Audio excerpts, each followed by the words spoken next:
Με όσους δεν γνωριζόμαστε και για όσους δεν γνωριζόμαστε, είμαι η Μερόπη Παπαδοπούλου, διευθύντρια του περιοδικού Ινοχώς της Καθημερινής και έχω τη χαρά να σας καλωσορίσω σήμερα σε αυτή τη συγκέντρωση, εκδήλωση και όπου θα ανακοινώσουμε μια πρωτοβουλία του ΣΕΟ, μια εξαιρετική πρωτοβουλία. Είναι γεγονός ότι το εστιατόριο περνάει μια κρίση.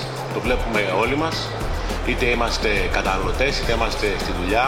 Βλέπουμε ότι αυτή τη στιγμή η κατανάλωση του κρασιού στα εστιατόρια έχει αλλάξει δραματικά.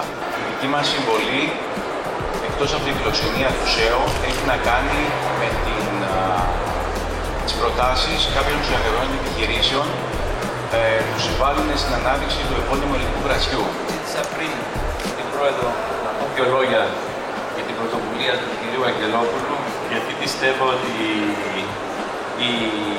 η πρωτοβουλία αυτή είναι μια πολύτιμη πρωτοβουλία και έρχεται σε μια κρίσιμη στιγμή.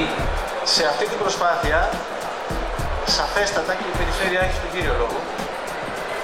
Όχι μόνο η Ελλάδα δεν είναι μόνο η Αθήνα, η Ελλάδα είναι κυρίως οτιδήποτε εκτός της Αθήνας. Εκείνη η παραγωγή της, εκείνη η δύναμή της. Είναι στην ελληνική γη. Τι θέλουμε να πετύχουμε?